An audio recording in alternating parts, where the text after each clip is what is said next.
My son left a note taped to what used to be my front door. We changed the locks. Sorry, Dad. My name is Tristan Henderson, and I'm 68 years old. I'd been gone 3 days visiting my sister in Tampa. When I came home to Charleston, my keys didn't work.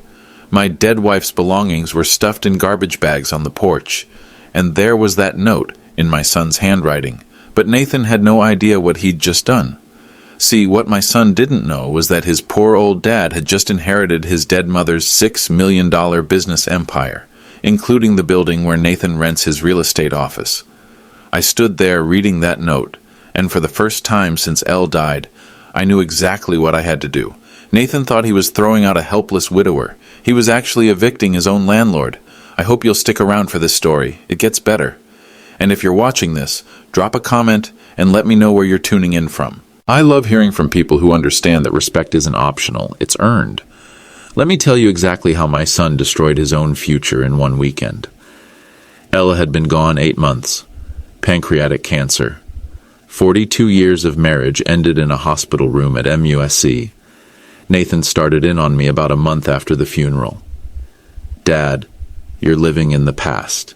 That was his favorite line. Said it every time he came over and saw Elle's coffee mug still on the kitchen counter.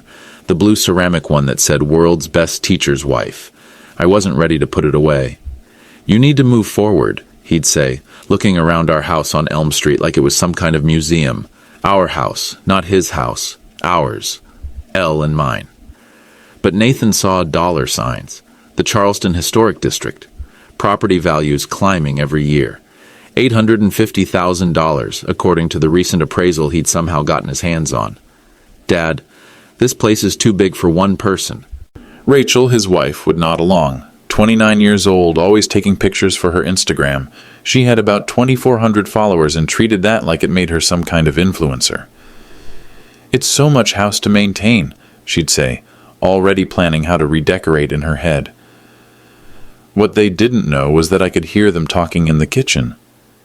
He's sitting on almost $1 million, Nathan would whisper to Rachel. And for what? To keep her coffee mug on the counter? How much do you think he has saved? Rachel would ask. Dad was a high school history teacher for 37 years. Mom was a substitute. They've got his pension, maybe $1,800 a month, and whatever's left from Mom's life insurance. Nathan was wrong about a lot of things, but he was right about one thing. I was getting by on my teacher's pension, $1,847 a month to be exact. After the house payment and utilities, there wasn't much left over. At least that's what it looked like on paper. The truth was, Elle had always handled our finances. You focus on teaching, she'd say. I'll handle the money side. For 42 years, that's how we did it. She'd pay the bills, manage the accounts, make sure we were okay. I never questioned it. Why would I? We lived simply, saved carefully, and Elle was good with numbers. But Nathan was getting desperate. I could see it in the way he looked at our house, the way he talked about efficiency and downsizing. What I didn't know then was why he was so desperate. Rachel posted everything on Instagram. Their life looked perfect in those little squares. Date nights at expensive restaurants, weekend trips to Kiowa Island, Nathan's BMW X5 in the driveway of their house in Mount Pleasant. But I started paying attention to the details. The way Nathan's jaw would tighten when his phone buzzed. The way Rachel would quickly turn her phone face down when credit card notifications came through. Dad, we've been looking at some really nice senior living communities, Nathan said one afternoon in October. He'd brought brochures, Sunset Manor, luxury living for the golden years, $4,200 a month. You'd have so much less to worry about, Rachel added. No maintenance, no yard work, no big empty house. What about Elle's things? I asked. Dad. Nathan's voice got that edge to it. Mom's gone. This stuff won't bring her back. That's when I knew we had a problem. You see, Elle's things weren't just stuff to me. They were 42 years of a life we'd built together. Her jewelry box on the dresser, her books still bookmarked where she'd left off, her garden tools in the shed. But Nathan saw obstacles, things to be cleared out, sold off, disposed of. We could have an estate sale, Rachel suggested. Make it fun, like a little party. To sell off the woman who'd raised Nathan, who'd been there for every birthday, every graduation, every milestone in his life. I started taking notes. Elle had always told me, watch and document everything, honey. You never know when you'll need the details. So I watched. I documented. I saw Nathan drive by the house on Tuesday afternoons when he thought I was at the grocery store. I saw him taking pictures of the front yard, the driveway, the historic charm that made our neighborhood so valuable. I heard him on the phone in the driveway one evening, talking to someone about market conditions and timing, and I started to understand that Nathan wasn't worried about my well-being. Nathan was worried about his well-being, the BMW payments, the mortgage on that house in Mount Pleasant, the lifestyle Rachel posted about every day. Nathan was drowning financially, and he was looking at my house like it was a life preserver. But here's what Elle always taught me about patterns. If you watch long enough, people will show you exactly who they are. Nathan was about to show me who he really was. Nathan's plan became clearer every day. First, he brought me the Sunset Manor brochures. Then he started talking about financial planning and being realistic about your situation. Dad, let's be honest about the numbers, he said one afternoon, spreading papers across Elle's dining room table. Your pension is $18.47 a month. The house payment is $930.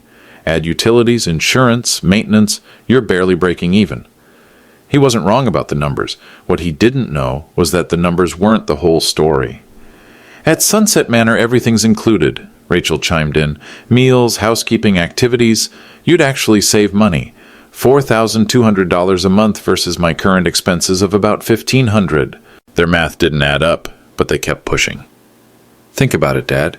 You sell this house, you've got $850,000 in cash. Put that in a CD, you're earning what? Maybe $20,000 a year in interest? Combined with your pension, you'd be comfortable. Comfortable. That was Nathan's word for having enough money to pay for expensive senior living while he pocketed the difference. But the real stakes weren't financial. The real stakes were everything Elle and I had built together. What happens to Mom's garden? I asked. Dad, it's just a garden. What about her books, her jewelry, the photo albums? We'll help you go through everything, Rachel said. Keep the important stuff. Important to whom? Important by whose definition? I walked through the house that night, really looking at it. Elle's coffee mug on the counter, her reading glasses on the kitchen table, the little ceramic owl she'd bought at a craft fair in 1987 still sitting on the windowsill. These weren't just objects. They were the physical proof that Elle Henderson had existed, that we'd existed together, and Nathan wanted to sell it all for cash. I started thinking about what would really happen if I went along with their plan. They'd put the house on the market, $850,000, minus realtor fees, minus repairs, minus the taxes. Maybe $800,000 in my pocket. Then what? Monthly rent at Sunset Manor would eat up my pension and most of the interest from that money. In 10 years, 15 at most, I'd be broke, completely dependent on Nathan's goodwill. Nathan, who called his mother's belongings just stuff. Nathan, who saw his father as a problem to be managed, not a person to be respected. That's when I realized what was really at stake. It wasn't just the house, or the money, or even Elle's things. It was my dignity. It was my independence, my right to grieve my wife in my own way, in my own time, in the home we'd shared for 23 years. Nathan was asking me to erase Elle from my life so he could solve his financial problems. But Elle had taught me something important. Sometimes the most important battles are the ones where you're completely underestimated. You know what, Dad? Nathan said the next day. Maybe we should just handle this ourselves. You're obviously not thinking clearly. Handle what ourselves? The house? The estate? All of it. You're too emotional to make good decisions right now. That's when I knew Nathan had moved past suggestions and requests. He was planning to take control whether I agreed or not. I just didn't know how far he was willing to go. The phone call came on a Thursday morning. Dad, we need to talk. Nathan's voice had that tone, the one he used when he'd already made a decision and was just informing me about it. About what? Can you be home this afternoon? Rachel and I want to come over. They arrived at 2 o'clock sharp. Nathan carried a manila folder. Rachel had her phone out, already taking pictures of the living room. Dad, sit down, Nathan said. We've made some decisions. We? About the house, about your situation. I stayed standing. My situation? Nathan opened the folder. Real estate listings, Sunset Manor applications, Financial planning worksheets? We've been doing some research, Rachel said. And honestly, Dad, you can't keep living like this. Like what? Like Mom's still here, Nathan said. Like nothing's changed. I looked around the living room. Elle's throw pillows on the couch. Her mystery novels stacked on the side table.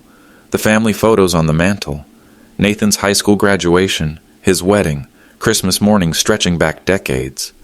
Things have changed, I said quietly. Your mother died. I haven't. Dad, that's not what we mean. What do you mean? Nathan pulled out a paper. We've talked to a realtor. The house could be on the market next week. Could be? Will be. I sat down then, not because I was tired, but because I needed to think. Nathan was moving faster than I'd expected. Who's going to sign the listing agreement? I asked. You are. And if I don't? Nathan and Rachel exchanged a look. They'd rehearsed this part. Dad, let's be realistic. You're 68 years old. You're depressed. You're not making good decisions. According to whom? According to us, Rachel said. According to anyone who can see you're stuck. I looked at Nathan, really looked at him. When had my son become someone who thought he could make decisions about my life without asking me? Nathan, I said. Whose name is on the deed? What? The deed to this house. Whose name is on it? Dad, that's not the point. It's exactly the point. Whose name? Nathan's jaw tightened. Yours and Mom's. Mom's dead, so whose name is on the deed now? Yours, but no buts. My name, my house, my decision. Rachel jumped in. Mr. Henderson, we're just trying to help. Help with what? Help me sell my house so you can pay off your credit cards? The room went quiet. Dad, what are you talking about? I'm talking about the BMW payment. I'm talking about the mortgage on your house in Mount Pleasant. I'm talking about the reason you need cash, and you need it fast. Nathan stood up. This isn't about money, isn't it? This is about you, about your health, about what's best for you. I stood up too. What's best for me is being asked before decisions are made about my life. Fine, Nathan said. We're asking, will you sell the house? No. Will you at least consider Sunset Manor? No. Will you think about downsizing? No. Nathan's face was getting red. Dad, you're being unreasonable. I'm being unreasonable? You came into my house with real estate listings and senior living applications and told me you'd already made decisions about my life. And I'm unreasonable? Rachel was filming now. I could see her phone camera pointed at me. Rachel, put the phone away. Put it away. She lowered the phone, but I could tell she was still recording. Dad, Nathan said, we're not trying to control you. We're trying to help you. Help me what? Move on, except that Mom's gone. Stop living in the past. The past? I walked over to the mantel, picked up the photo from Nathan's wedding day, Elle in her blue dress, holding Nathan's arm, both of them smiling. This is the past? Dad, your mother raising you, teaching you to ride a bike, helping with homework, coming to every baseball game. That's all the past? That's not what I meant. What did you mean? Nathan didn't answer. Because it sounds like you meant that your mother doesn't matter anymore. That 42 years of marriage doesn't matter. That the home we built together doesn't matter. Dad, you're twisting my words. Am I? I put the photo back on the mantel, turned to face him. Nathan, let me ask you something. Who handled the paperwork when we bought this house? What? Simple question. Who handled the deed transfer, the title work, the legal paperwork? Nathan looked confused. I don't know. You and Mom, I guess. You guess. Dad, what does this have to do with anything? Everything, I said. It has to do with everything. That night, I couldn't sleep. Nathan's words kept running through my head. You're not thinking clearly. We need to handle this ourselves. You're being unreasonable. Maybe he was right. Maybe grief was clouding my judgment. But Elle had always been the practical one. When you're confused, she used to say, go back to the facts. Look at the paperwork. Follow the paper trail. So I did. I went to Elle's jewelry box, the mahogany one her mother had given her when we got married. I'd always respected her privacy. Never looked through it. Never asked questions about what she kept in there. But Ella was gone now, and something Nathan had said bothered me. Who handled the paperwork? I opened the jewelry box slowly. Her wedding ring was there, the one she'd stopped wearing when her fingers swelled during chemotherapy, her pearl necklace, the little gold cross from her confirmation. And underneath it all, in a small velvet compartment I'd never noticed, was a key, a safety deposit box key. Number 1247, First National Bank. I'd never seen it before. Elle had never mentioned a safety deposit box. I sat on the edge of our bed, holding the key, thinking. In 42 years of marriage, Elle had never hidden anything from me. But she'd also never told me everything about her financial management. "I'll handle the money side," she'd always said, and I'd trusted her completely, maybe too completely. The next morning, I drove to First National, the one on King Street, where we'd had our checking account for 20 years. "Good morning, Mr. Henderson," said the woman at the front desk. "I'm Patricia Winters, the private banking manager. I'm so sorry for your loss." Private banking manager? We'd never needed private banking. We were teachers. "Thank you," I said. "I found this in Elle's things." I showed her the key. Patricia's expression changed. "Oh, Mr. Henderson, we need to talk. Would you mind coming to my office?" We walked through the main banking floor to a hallway I'd never been down. Patricia's office had a view of the harbor, leather chairs, the kind of office for people with serious money.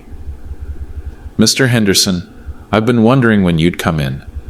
Elle made me promise not to contact you unless you asked, but she said you'd find the key when you were ready." "Ready for what?" Patricia pulled out a thick file folder. "To learn about her business activities?"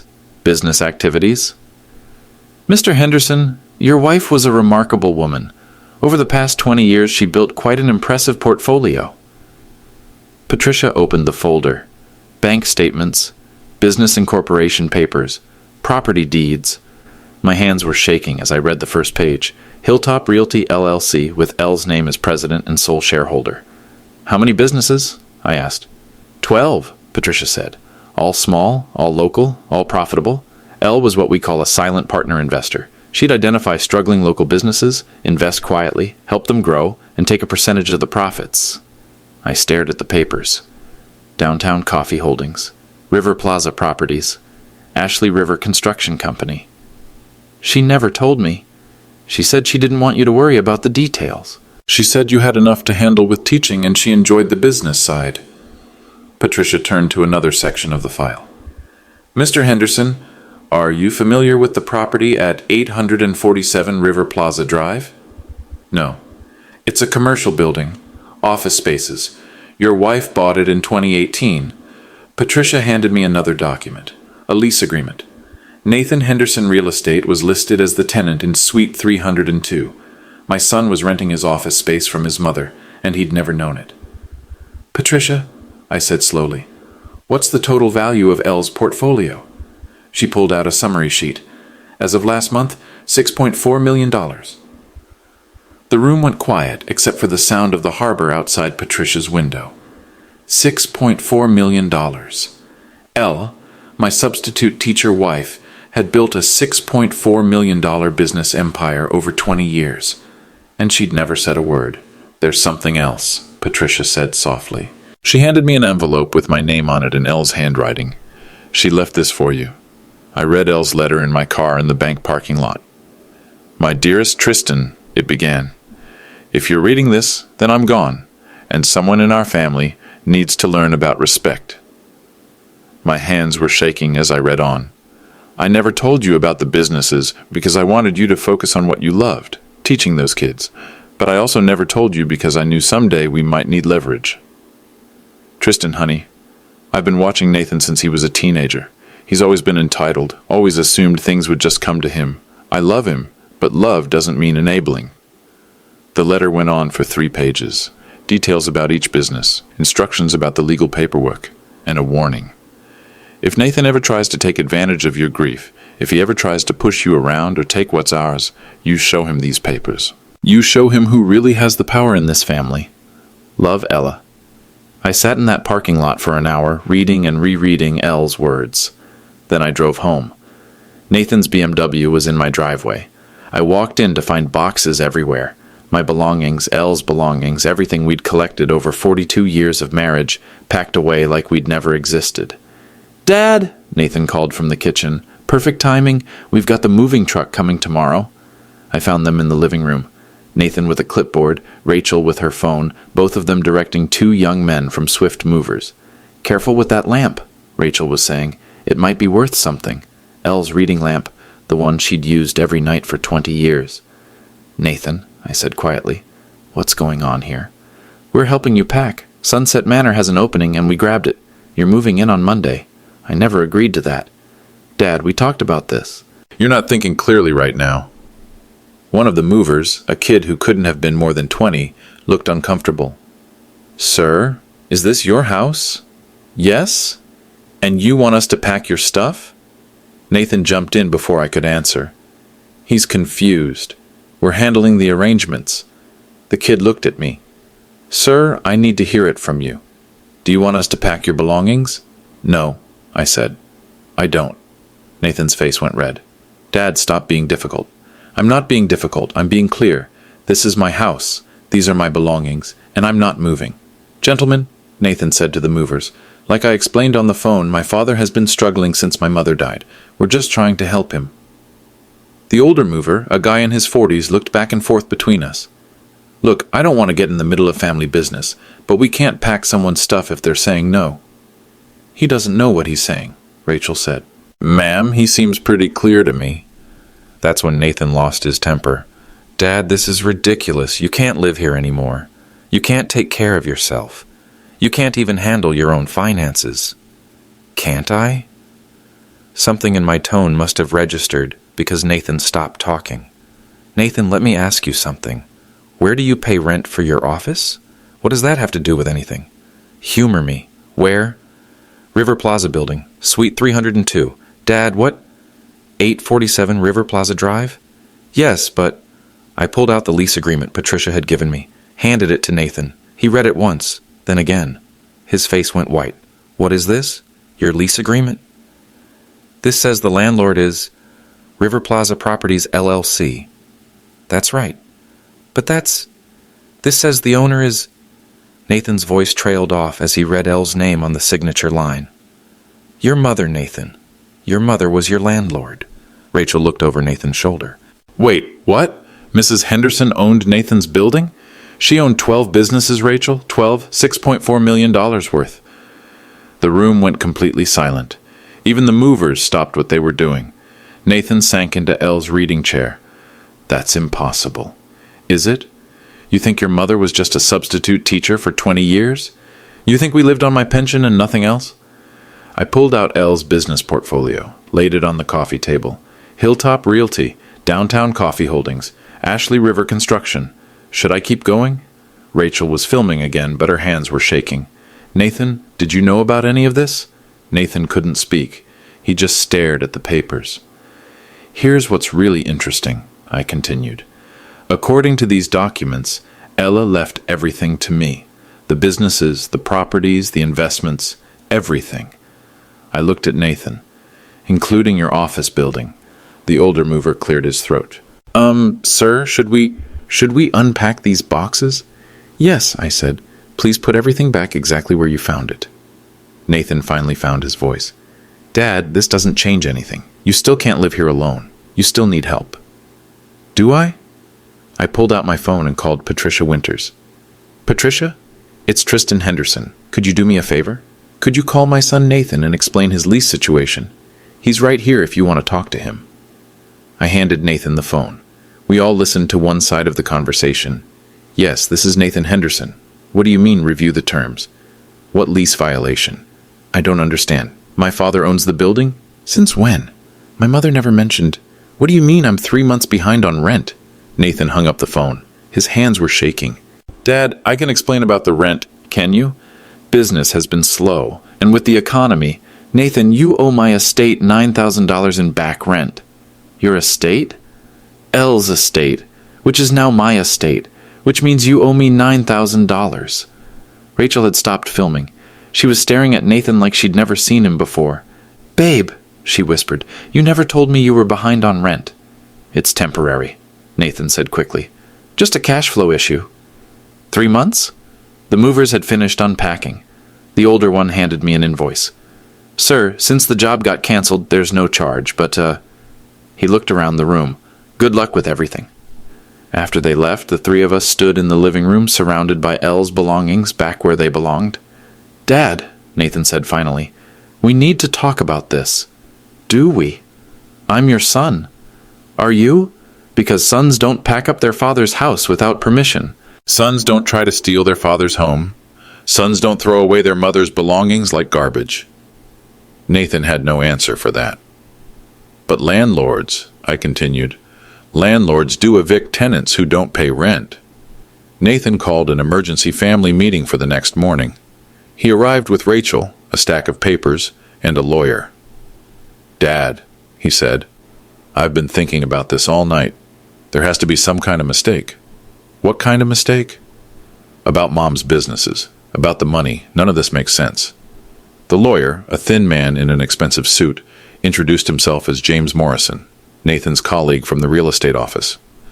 "Mr. Henderson," Morrison said, "my client is concerned that there may have been some financial irregularities involving your wife's estate." "Such as?" "Such as how a substitute teacher accumulated millions of dollars without anyone's knowledge." I looked at Nathan. "Anyone's knowledge? Or your knowledge?" "Dad, that's not what I meant." "What did you mean?" Morrison opened his briefcase.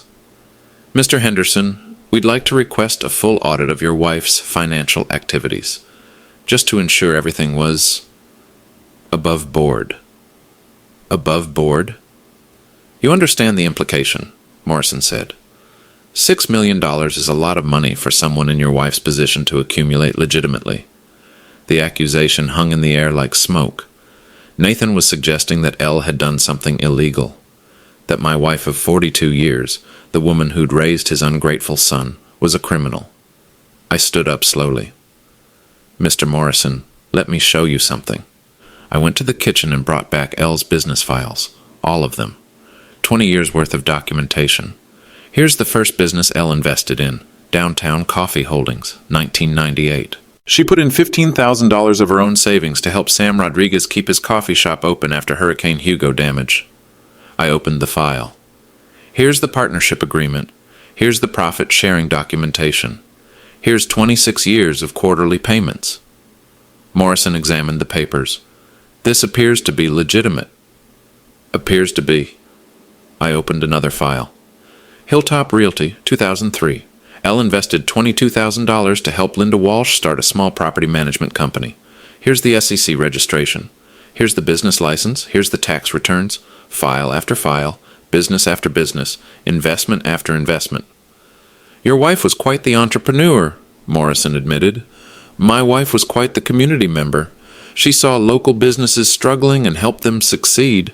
She took risks with her own money and earned her profits honestly." I looked at Nathan. Every business she invested in is still operating, still employing local people, "Still contributing to Charleston's economy." Nathan was reading through the files. "But Dad, where did she get the initial investment money?" "Where do you think?" "I don't know. That's why I'm asking." I opened Elle's personal financial folder. "Your mother worked as a substitute teacher for 23 years, but she also tutored students privately, graded papers for other teachers, and did bookkeeping for 3 local businesses. The records were all there. Meticulous documentation of every dollar earned, every dollar saved, every dollar invested. She made about $30,000 a year in additional income that you never knew about because you never asked about her work. You assumed substitute teaching was all she did." Rachel was looking through the Instagram photos on her phone. "Nathan, look at this. Remember when we went to Downtown Coffee last month? That's one of the businesses your mom invested in." Nathan took her phone, stared at the photo of himself and Rachel, sitting in the coffee shop that his mother had saved from bankruptcy. "And the construction company that renovated our kitchen last year," I continued. "Ashley River Construction. Elle was a silent partner there, too." Morrison was shaking his head. "Mr. Henderson, your wife built an impressive portfolio, but my client is concerned about the inheritance implications. Such as whether the businesses should be shared among family members rather than going entirely to the surviving spouse." I looked at Nathan. "Is that what this is about? You want me to give you half of your mother's businesses?" "Dad, I'm not trying to take anything from you. I just think, shouldn't family businesses stay in the family?" "They are staying in the family. I'm family. But when you die?" "When I die, Nathan, Elle's estate goes wherever I decide it should go. Morrison leaned forward.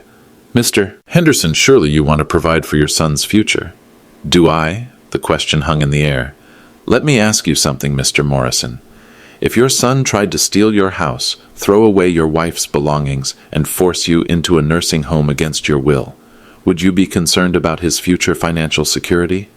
Morrison didn't answer. Because that's what happened here. My son saw his grieving father as an obstacle to cash flow. He saw his mother's death as an opportunity for profit. I pulled out another document. Nathan, do you know what this is? Nathan looked at the paper. It looks like a will. It's your mother's will, written 6 months before she died. Would you like me to read the relevant section? Nathan's face was pale. Dad, to my beloved husband Tristan, I leave my entire estate, including all business interests, properties, and investments. However, should Nathan ever attempt to take advantage of Tristan's grief or try to force decisions about Tristan's living situation, Tristan is authorized to act accordingly to protect both himself and the integrity of our family legacy. Morrison sat back in his chair. Mrs. Henderson anticipated this situation? Elle was a very smart woman. She knew her son better than he knew himself. I looked directly at Nathan. She also left specific instructions about what to do if you tried to manipulate me. What instructions? I pulled out the final document. A letter to Judge Patricia Williams, who handles family court proceedings in Charleston County. Your mother documented her concerns about your character and your financial irresponsibility. Nathan's voice was barely a whisper. What did she say? She said that if you ever tried to take advantage of my grief, I should make sure the community knows exactly who you are. Morrison was packing up his papers.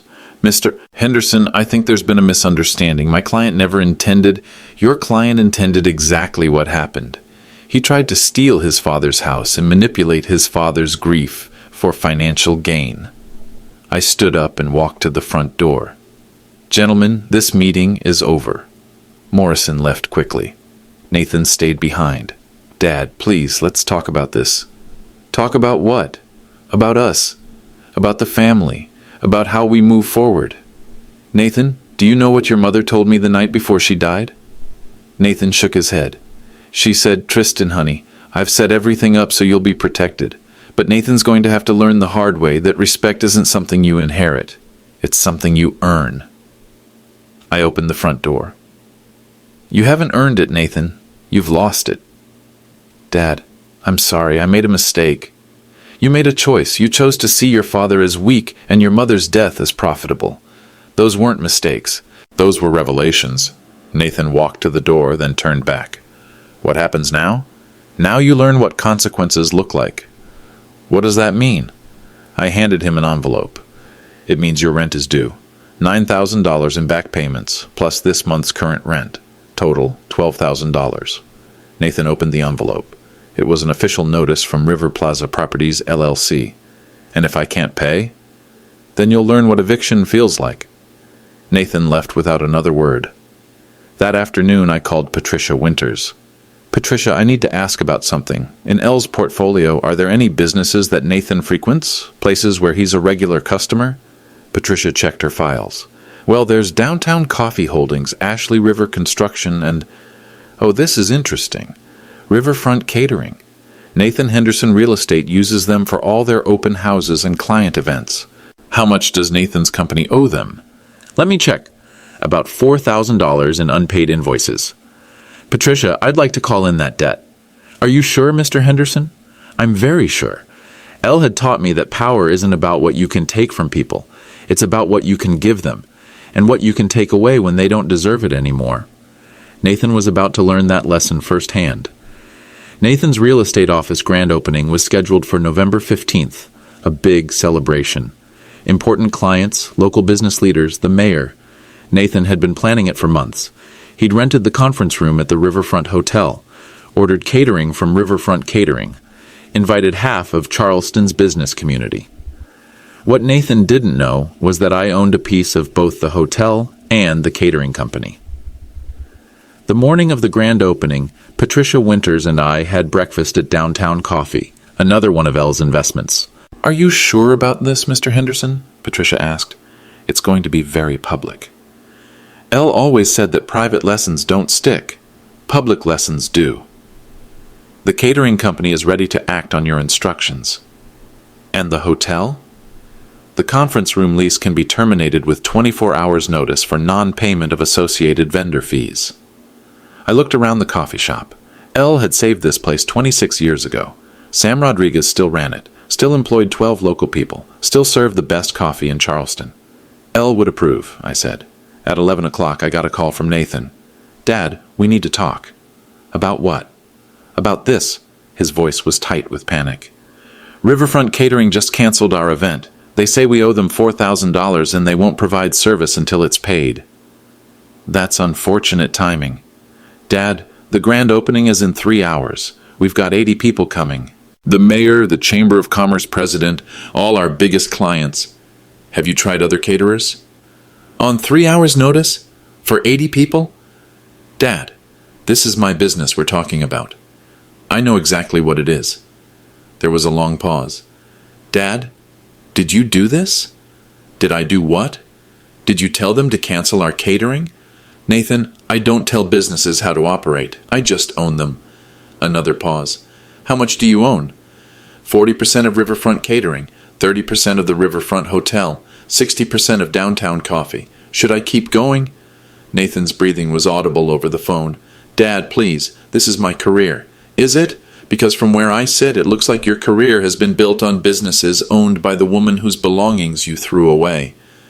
I didn't know. You didn't want to know. There's a difference. At 12:30, Nathan called again. Dad, the hotel just canceled our conference room. Really? Why? They say there's an issue with vendor payment requirements. That does sound like a policy issue. Dad, I'm begging you. Help me fix this. How? I'll pay the catering bill. I'll pay the back rent.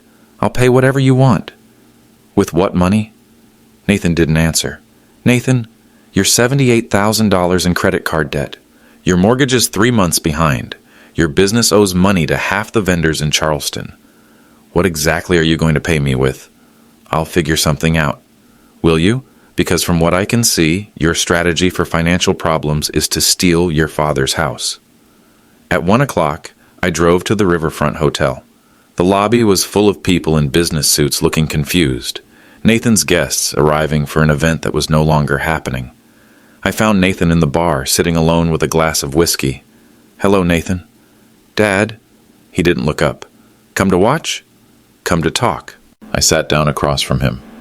Nathan, do you know why your mother never told me about the businesses? Because she didn't trust you. Because she didn't want me to worry about money. She wanted me to focus on teaching, on helping kids learn to think critically. She took care of the financial side so I could take care of the education side. Nathan finally looked at me. So she spent 20 years building something, not for herself, but for us, for our family, for our security. And now you're using it to destroy me. Am I? Or are you destroying yourself? Nathan's phone was buzzing constantly. Text messages from confused guests, angry vendors, disappointed clients. Dad, my reputation is ruined. Is it? Or is your reputation finally accurate? What's that supposed to mean? It means people now know who you really are. Someone who throws away his mother's belongings. Someone who tries to steal his father's house. Someone who doesn't pay his bills. Nathan finished his whiskey.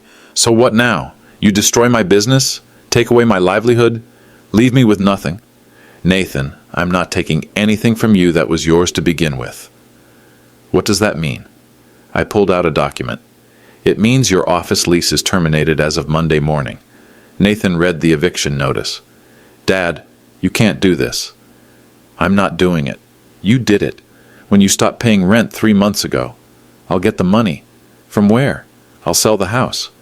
Your house? The one that's 3 months behind on mortgage payments? The one Rachel is filing bankruptcy to protect? Nathan's face went white. How did you know about the bankruptcy? Nathan, your mother owned businesses all over Charleston. Business owners talk to each other. They know when someone's in financial trouble. Dad, please, I'm your son. Are you? Because my son would have respected his mother's memory. My son would have asked before making decisions about his father's life. My son would have honored the woman who raised him. I stood up to leave. Nathan, Your mother left you something in her will. What? A choice. She said you could either earn your inheritance through respect and responsibility, or you could lose it through greed and entitlement. I choose respect, Nathan said quickly. Do you? Because respect isn't something you choose when you're desperate. Respect is something you show when you have power. I headed toward the door. Dad, wait. What do I have to do? You have to become someone your mother would be proud of. How? Figure it out, Nathan. You're a smart man. Start acting like one. I left him sitting in that hotel bar, surrounded by the wreckage of his grand opening, finally understanding that his mother's legacy was real and his father's patience had limits. The story spread through Charleston's business community like wildfire. Within a week, everyone knew. Nathan Henderson had tried to force his father out of his own home. Nathan Henderson owed money all over town. Nathan Henderson had disrespected the memory of Elle Henderson, the woman who'd quietly helped build half the local economy. The phone calls started immediately. Mr. Henderson, this is Linda Walsh from Hilltop Realty. I just wanted you to know how sorry I am about Nathan's behavior. Your wife saved my business, and I'll never forget that. Mr. Henderson, this is Sam Rodriguez from Downtown Coffee. If there's anything my family can do for you, anything at all, just let us know. Mr. Henderson, this is Judge Patricia Williams. I received Elle's letter. If you need any assistance with family court matters, please don't hesitate to call. The support was overwhelming. 26 years of Elle's quiet generosity had created a network of loyalty that Nathan had never known existed. But the consequences were swift and severe. Nathan's real estate license was suspended pending an ethics review. Apparently, failing to pay vendors while hosting expensive client events raised questions about financial responsibility. His office lease was terminated, as promised. River Plaza Properties, LLC, had every legal right to evict non-paying tenants. The mortgage company began foreclosure proceedings on Nathan and Rachel's house in Mount Pleasant. 3 months of missed payments, combined with Nathan's business failure, made them an unacceptable credit risk. Rachel filed for divorce on November 20th. Her Instagram post was simple. Sometimes you don't really know someone until they show you who they are. Starting over. Nathan moved into a studio apartment on the outskirts of town. He got a job selling cars at a dealership on Rivers Avenue. Not the prestigious career he'd imagined, but honest work that paid the bills. Meanwhile, I started making changes. The L. Henderson Memorial Scholarship was established with an initial funding of $50,000 annually. Every year, it would help a local high school student who wanted to become a teacher. I kept the house on Elm Street exactly as it was. Elle's coffee mug stayed on the kitchen counter. Her books remained on the bedside table. Her garden tools waited in the shed for spring. But I also started getting involved in the businesses Elle had helped build. Not as an active manager, but as a community advocate, making sure they continued to employ local people, support local families, contribute to Charleston's economy. Mrs. Dorothy Chen, my neighbor, stopped by one afternoon in December. "Tristan, I just wanted to say how proud Elle would be of how you handled this situation." "Thank you, Dorothy. You could have destroyed Nathan completely, but you didn't. Elle wouldn't have wanted that. No, she wouldn't have. But she also wouldn't have let him get away with what he tried to do." Dorothy was right. Elle had been kind, but she'd also been strong. Generous, but not naive. "Tristan, can I ask you something?" "Of course. Are you and Nathan ever going to reconcile?" I thought about it. "That's up to Nathan. The door is open, but he has to walk through it as a different person than the one who tried to steal my house. And if he doesn't change, then he'll have the life he chose, a life without the family he betrayed." 3 weeks before Christmas, Nathan called. "Dad, can we talk?" "About what?" "About me, about what I did, about how to make it right." "Nathan, making it right isn't a conversation. It's a process." "I know. I'm ready to start." "Are you?" "Because starting means admitting what you did wrong. All of it." "I know. It means apologizing to your mother's memory, not just to me." "I know. And it means earning trust back one day at a time, probably for years." "I know, Dad, I'm ready." Maybe he was, maybe he wasn't. But Elle had taught me that people deserve the chance to prove who they want to become, even when they've shown you who they've been. Today, I'm sitting in Elle's garden, watching the spring bulbs she planted come up. Nathan has been working at the car dealership for 4 months now. He's current on his rent, paying his bills, and hasn't asked me for money once. He stops by every other Sunday, helps with yard work, and talks to me like I'm his father instead of his financial opportunity. It's a start. Rachel moved to Atlanta. Her Instagram account is private now. The L. Henderson Memorial Scholarship just awarded its first recipient, a young woman named Sarah Martinez, who wants to teach elementary school. Elle would have loved her. I learned something important through all of this. Elle didn't just leave me money. She left me proof that love builds legacies, but respect protects them.